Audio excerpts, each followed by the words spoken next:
मला वाटतं की दुर्दैवाने या दोन्ही जागांवर तत्कालीन लोकप्रतिनिधी माननीय अजितदादा पवार साहेब, माननीय कर्डिले साहेब यांचं दुःखद निधन झाल्यामुळे या पोटनिवडणुका त्या ठिकाणी संपन्न झाल्या आणि दोन्ही ठिकाणी त्या ठिकाणी महायुतीचे उमेदवार निवडून आलेले आहेत.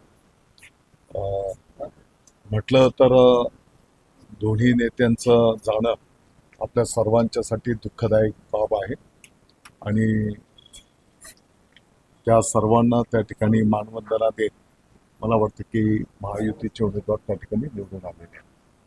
या दोन्ही लोकप्रतिनिधींचं मी शुभेच्छा देतो, त्यांचं अभिनंदन करतो. पश्चिम बंगालचा निकाल समोर आलेला आहे. अपेक्षेप्रमाणे हा निकाल नाही, निश्चितपणे आपण जर बघितलं असेल तर पश्चिम बंगालमध्ये आपल्या देशाचे लोकप्रिय प्रधानमंत्री आदरणीय नरेंद्र मोदी साहेबांच्या नेतृत्वाखाली गेल्या अनेक वर्षांच्या पासून त्या ठिकाणी भारतीय जनता पक्षाच्या माध्यमातून अनेक कार्यकर्ते त्या ठिकाणी काम करत होते. आपण जर बघितलं असेल तर अनेक कार्यकर्त्यांनी त्या ठिकाणी पक्षवाढीच्यासाठी यातना भोगल्या, अनेक त्रास सहन केला आणि आज आपण पाहतो तर त्या ठिकाणी भारतीय जनता पक्षाला एक चांगलं मोठं यश त्या ठिकाणी मिळालेलं आहे. त्याच पद्धतीने आसाममध्येही चांगलं मोठं यश मिळालेलं आहे, पांडिचेरीमध्ये यश मिळालेलं आहे.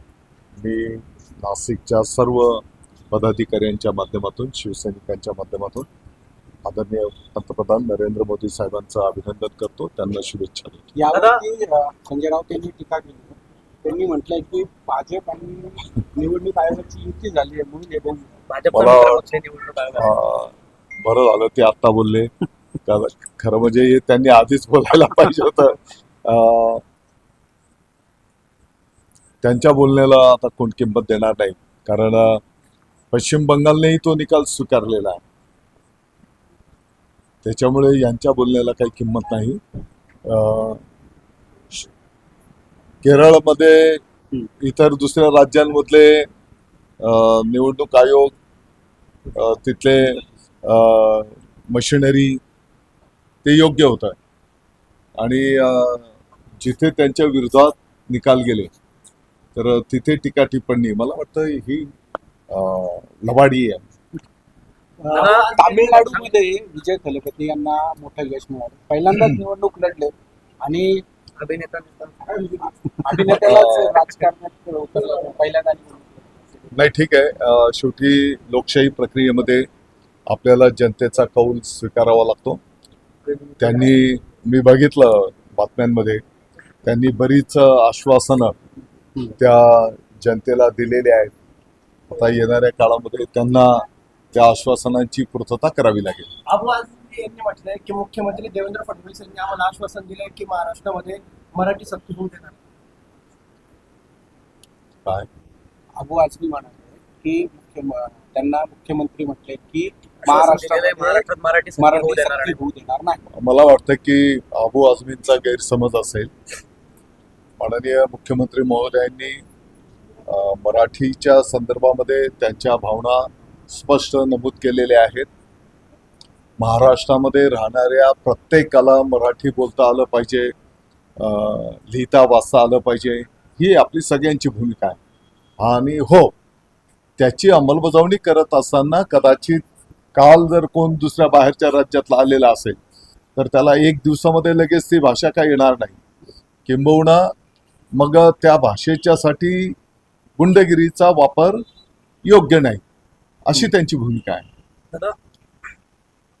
दादा, आपले जे सहकारी आमदार आहेत राष्ट्रवादीचे, आपले मित्र पक्षाचे हिरामण भोसकर, काल त्यांनी खंत व्यक्त केली का सिंहस्थ कुंभमेळ्याच्या कामांमध्ये लोकप्रतिनिधींना विचारात घेतलं जात नाही, शेतकऱ्यांना विचारात घेतलं जात नाही.